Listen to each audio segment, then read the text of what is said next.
Hello बच्चों, कैसे हो? तो देखो, आज का टॉपिक हमारा क्या है। आज का टॉपिक है हमारा बेलनाकार संधारित्र की धारिता का व्यंजक व्युत्पन्न करो। ये है हमारा टॉपिक। लिख देता हूँ मैं। क्वेश्चन क्या है? बेलनाकार संधारित्र की धारिता का व्यंजक व्युत्पन्न करो। ये है हमारा। तो सॉल्व करते हैं इसे। पिछली वीडियो में हमने गोलीय संधारित्र की धारिता का व्यंजक व्युत्पन्न करा था। तो जब वह बेलनाकार संधारित्र बेलन के कारण कह रहा है, तो हम एक बेलन बना लेते हैं। बेलन के कारण ही तो करनी है हमें, तो हम एक बोले बेलन बना लेंगे। बेलन बना लेंगे। बेलन बना लेंगे। तो इसके चारों ओर हम, इस पर कोई आवेश है, इसके चारों ओर हम प्लस प्लस आवेश दे देते हैं। इसके चारों ओर माना, इसके चारों ओर प्लस आवेश है। प्लस प्लस प्लस आवेश स्थित है। जब इस पर प्लस आवेश स्थित है, तो हमारा जो विभव है वह बढ़ जाएगा। क्योंकि देखो, एक बात बता देता हूँ मैं आपको। यहाँ जो हमारा Q अनुक्रमानुपाती होता है हमारा V के, तो जब विभव बढ़ेगा, जब हमारा आवेश बढ़ेगा, तो हमारा विभव भी बढ़ेगा। जब ये अनुक्रमानुपाती है, तो हमें विभव भी बढ़ेगा। तो हमें क्या निकालना है? संधारित्र की धारिता निकालनी है। जबकि C इक्वल होता Q/V। तो जब हमारा विभव बढ़ेगा तो संधारित्र तो घटेगा। ये अपोन में है ना, व्युत्क्रमानुपाती जिसे कहते हैं। ये व्युत्क्रमानुपाती है, तो हमारा B बढ़ेगा तो C घटेगा। तो जब हमारा B बढ़ रहा है, तो हमें B को मेंटेन करने के लिए, मतलब कम करने के लिए, हमें एक और बेलन की गणना करनी पड़ेगी इसके चारों ओर।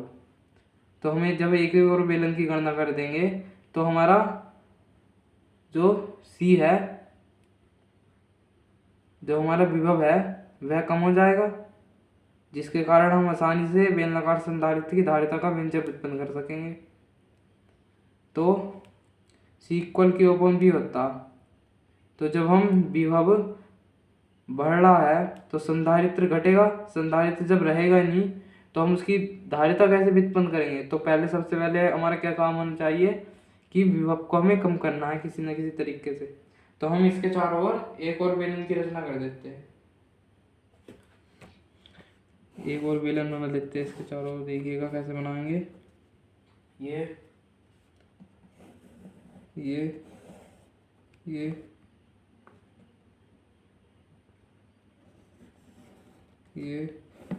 ये हमने एक और बेलन बना लिया। अब इसकी थोड़ी थ्योरी लिख लेते हैं। पहले जितना हमने बनाया है उतना लिख लेते हैं, फिर मैं आपको आगे से समझाऊंगा। पहले लिखते हैं चित्रानुसार। ये बेलनाकार संधारित्र प्रदर्शित है। चित्रानुसार बेलनाकार संधारित्र प्रदर्शित है, जिसमें दो बेलन, नाम दे देते हैं बेलनों का। इसे हम ए मान लेते हैं। ये हमने पहले बनाया, इसे हम बी मान लेते हैं। ए तथा बी हैं, जिनके बीच परावैद्युतांक माध्यम, इनके जो बीच है, इनके बीच परावैद्युतांक माध्यम है, भरा हुआ है। जिनके बीच परावैद्युतांक, परावैद्युतांक को तो पता ही होगा आपको, कैसे प्रदर्शित करते हैं, भरा हुआ है। मोम, कांच, अभ्रक आदि परावैद्युतांक माध्यम भरा हुआ है। तथा अब जब हमने इस पर प्लस आवेश दिया तो बेलने के कारण इसके जो समीपवर्ती तल है उस पर तो माइनस माइनस आवेश स्थित हो जाएंगे। जो दूसरा बेलन है उस पर माइनस माइनस आवेश स्थित हो जाएंगे तथा इसके दूरवर्ती तल पर प्लस आवेश स्थित हो जाएंगे। यह बात आपने गोलीय संधारित्र की धारिता में भी समझी थी। तो ये जो हमारे जो प्लस हैं बी गोले पर, ये हमारे पृथ्वी में चले जाएंगे। बता रखा है मैंने आपको इसके बारे में भी। तो गोले बी का संबंध लिख लेते हैं। तो गोले बी का संबंध पृथ्वी से कर देते हैं, पृथ्वी से कर देते हैं। अब हम व्यंजक की थ्योरी लिखेंगे। अब इधर बीच में हेडिंग डालिएगा, बिल्कुल मिडिल में, व्यंजक क्या। जब बेलन ए को क्यू आवेश दिया जाता है, प्लस क्यू आवेश दिया जाता है, तो बेलन जो बी है हमारा, बी के समीपवर्ती तल तो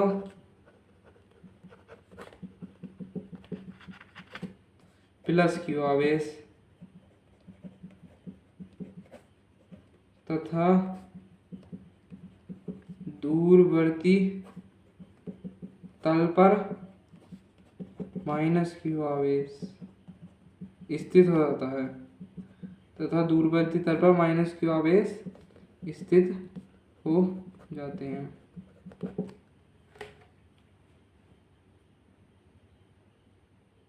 तो हमने प्लस क्यू जो आवेश था इसका संबंध हमने पृथ्वी से कर दिया था। प्लस क्यू आवेश का संबंध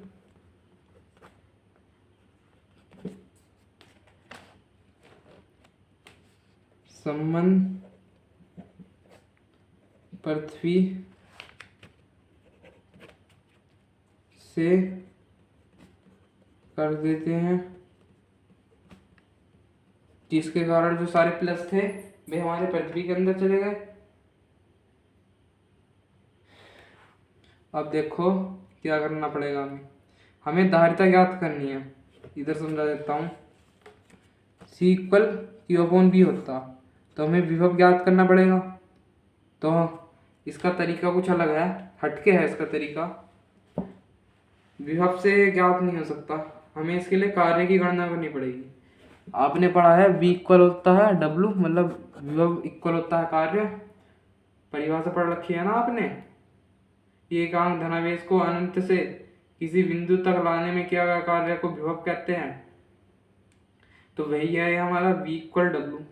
तो हमें इसके लिए कार्य की गणना करनी पड़ेगी। तो कार्य का फॉर्मूला क्या होता है, हमें कार्य का होता है हमारा तीव्रता गुणित विस्थापन। विस्थापन ये हमारा कार्य का फॉर्मूला होता है। तो पहले हमें तीव्रता ज्ञात करनी पड़ेगी। तो हम इसकी त्रिज्या मान लेते हैं, गोले ए की तो ए मान लेते हैं और गोले बी की हम मान लेते हैं वी। ये हमारा मिडिल पॉइंट है ये, और गोले बी की मान लेते हैं हम वी। अब हमें पी बिंदु पी मानना पड़ेगा। बेलन की अक्ष से कुछ दूरी पर बिंदु पी मान लेते हैं, जिस पर विद्युत क्षेत्र की तीव्रता, मतलब कि बेलन की तीव्रता ज्ञात करनी है। विद्युत क्षेत्र की तीव्रता ज्ञात करनी है। तो हम इसकी अक्ष से, बेलन की अक्ष से कुछ दूरी पर माना है, यहाँ ये बिंदु पी मान लिया हमने, जिस पर आर दूरी पर मान लिया, यहाँ से आर दूरी पर एक बिंदु पी मान लिया, जिस पर विद्युत क्षेत्र की तीव्रता ज्ञात करनी है। तो ये लिख लिया। अब हम थ्योरी भी लिख लेते हैं इसके बारे में।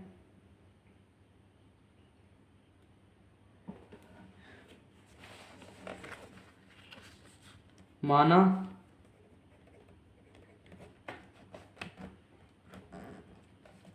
कि दोनों बेलनों के मध्य बिंदु P स्थित है,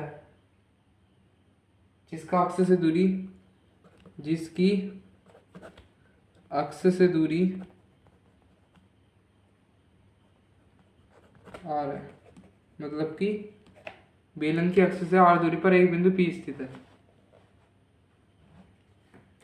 तो बिंदु P पर विद्युत क्षेत्र की तीव्रता, तो इस पर हमें बिंदु P पर विद्युत क्षेत्र की तीव्रता ज्ञात करनी है। तो हमने चैप्टर 1 में पढ़ रखा है बेलन के कारण एकांक रेखावेश के कारण, जो हमने एक व्यंजक विकसित करा था बेलन के कारण विद्युत क्षेत्र की तीव्रता का व्यंजक व्युत्पन्न करो। तो इसका जो फॉर्मूला आया था हमारा सिद्ध करके, यह आया था λ/2πε0 r आया था। परावैद्युतांक माध्यम इधर एक्स्ट्रा है तो के ऐड कर देते हैं हम इसमें इंटू के, ये हमारा फॉर्मूला आया था। तो इसे हम इक्वेशन फर्स्ट दे देते हैं। अभी तीव्रता निकल गई, हमें विस्थापन निकालना पड़ेगा। देखिएगा ध्यान से, जो बिंदु P है, यह हमारा बिंदु P है, हमें अंदर की तरफ है। जो विद्युत क्षेत्र हमारा इधर की तरफ है और ये बिंदु P इधर है। तो हमें विद्युत क्षेत्र में अनंत से किसी एकांक आवेश को विद्युत क्षेत्र के विरुद्ध हमें अल्प विस्थापन करना पड़ा। इसका हमें एकांक आवेश को विद्युत क्षेत्र के विरुद्ध विस्थापन करना पड़ा, तभी तो यह हमारा कार्य निकला। तो जो विस्थापन हो उसे हम dr मान लेते हैं, अल्प विस्थापन। पहले हम अल्प विस्थापन के कारण निकालते हैं, आपको कार्य में याद होगा। पहले हम अल्प विस्थापन के लिए निकालते हैं, फिर हम पूरे के लिए निकाल देते हैं समाकलन लगा के, इंटीग्रेशन करके, याद होगा आपको। तो करते हैं, लिख लेते हैं थ्योरी। एकांक आवेश को विद्युत क्षेत्र के विरुद्ध अल्प दूरी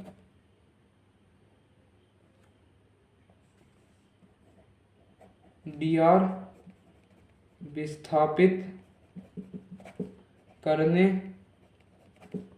पर किया गया कार्य। पहला अल्प दूरी के लिए निकाल लेते हैं। अल्प के लिए जब निकालने हैं तो d लगा देंगे हम, dw इक्वल होगा E इंटू अल्प विस्थापन विरुद्ध है तो माइनस क्या आ जाएगा, dr कर रहे हैं हम। तो dw इक्वेशन 1 क्या मान ली थी हमने, E का मान λ/2πε0 r इंटू के इंटू dr माइनस के है, ये माइनस है हमारा, तो ये आ गया। अब हम पूरे के लिए निकाल लेते हैं। इसी प्रकार एकांक आवेश को कहाँ से लाए थे हम, एकांक आवेश को बिंदु B, ये है हमारा B से इस तक लाने में क्या गया कार्य, बिंदु B से ये तक लाने में क्या गया कार्य। लिमिट जो हो जाएगी हमारी B से हो जाएगी।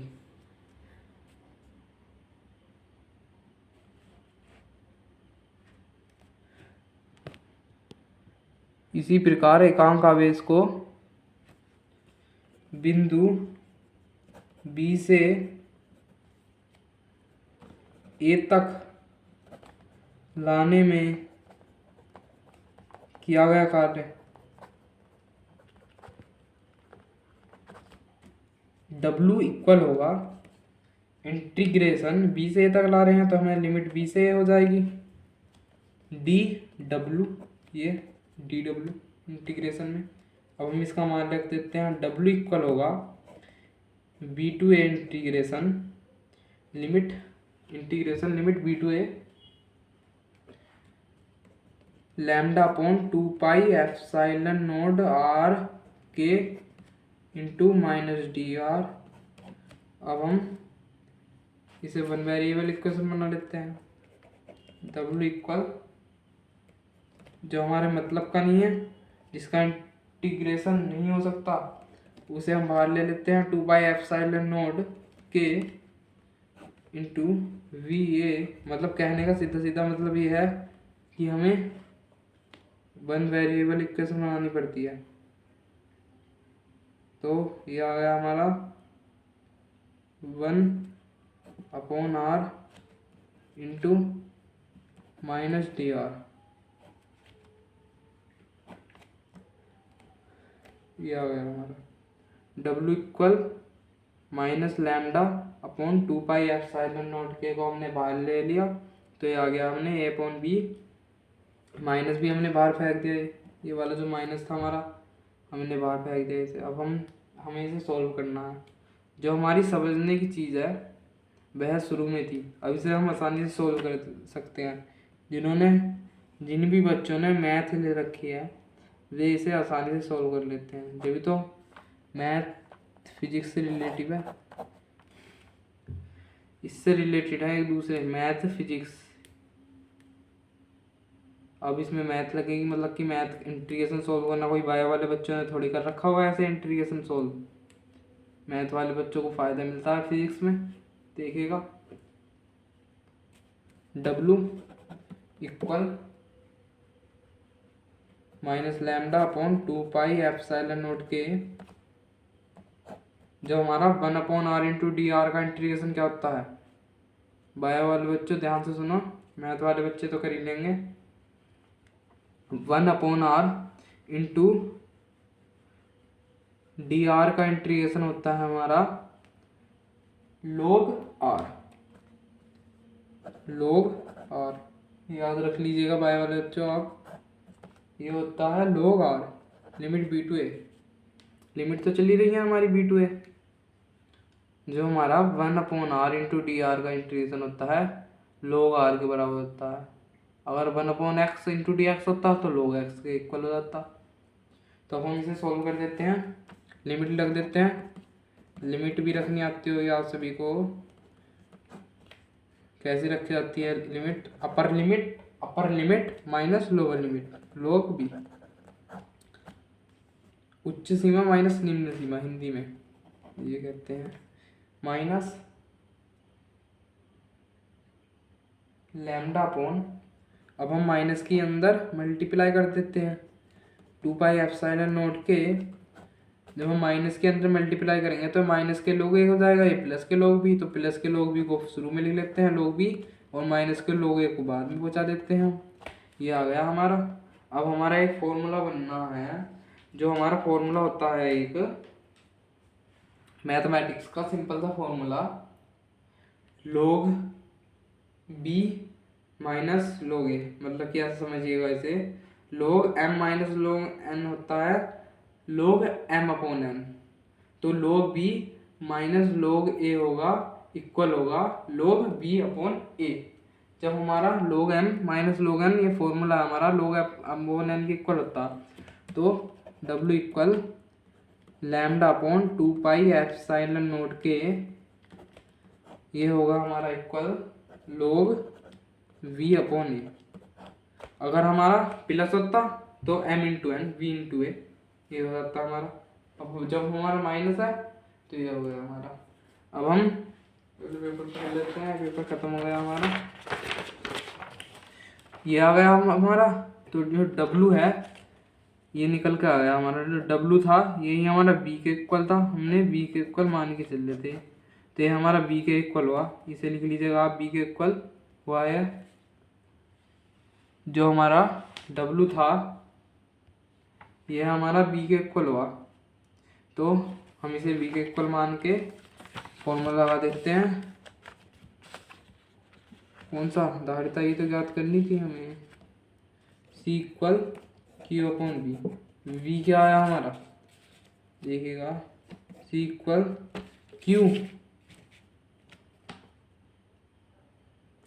तो ऐसे का ऐसे ही, V निकाला हमने, तो वी आया, ये हमारा, ये आया वी हमारा lambda upon 2 pi epsilon naught k, lambda upon 2 pi epsilon naught k into log we upon a. देखने में लग रहा होगा बड़ा खतरनाक सा है, खतरनाक सा लग रहा होगा आपको ये देखने में, अभी और खतरनाक बन जाएगा जब इसे सॉल्व करेंगे। तो अब देखिएगा, ये हमें ऊपर का काटना पड़ेगा क्यू अपॉन लैम्डा। तो प्रति एकांक लंबाई के लिए, इसमें प्रति एकांक लंबाई के लिए धारिता क्या होती है, लैम्डा एकांक लंबाई के लिए जो धारिता इक्वल होगी, लैम्डा जो क्यू था हमारा लैम्डा में चेंज हो जाएगा। जब प्रति एकांक लंबाई के लिए, मैंने आपको पिछली वीडियो में ये अच्छी तरह बता रखा है, into log we upon a, lambda में चेंज हो गया है, प्रति एकांक के लिए क्या रहा है ना, प्रति एकांक लंबाई, लैम्डा में चेंज हो गया। तो हम लैम्डा से लैम्डा काट सकते हैं, काटने के लिए करा है सब हमने, और कुछ नहीं है, ड्रामेबाजी, काटने के लिए ड्रामेबाजी करी है हमने। अब ये बचा हमारा 1 upon 2 pi epsilon naught k into log we upon ए, ये आ गया। तो बचा, जब हम इसे ऊपर ले जाएंगे, ये आ गया 2 pi epsilon naught k into लोग, जब हम इसे ऊपर पलटेंगे जाके ए अपॉन बी, ये भी पलट जाएगा, ये भी पलट जाएगा। तो यही हमारा व्यंजक हो गया फैराड, इसकी धारिता करती फैराड एफ हैंस प्रूव्ड। यही तो हमें सिद्ध करना था, मतलब यही तो हमें व्यंजक सिद्ध करना था। तो ये हमारा व्यंजक हो गया। मुझे उम्मीद है कि आपको समझ में आ गया होगा। अगर आपको ये वीडियो अच्छा लगा हो तो लाइक कर दीजिएगा, स्क्रीनशॉट ले लीजिए, ये देखिएगा, ये क्वेश्चन चित्र थ्योरी का भी ले लीजिएगा। फिर ये व्यंजक, फिर इधर था वो, ये व्यंजक सिंपल व्यंजक था, ये है। फिर इस वाले पेपर पे था ये थोड़ा सा, ये। तो अगर आपको वीडियो अच्छी लगी हो तो लाइक कीजिए तथा चैनल को सब्सक्राइब कीजिए। धन्यवाद।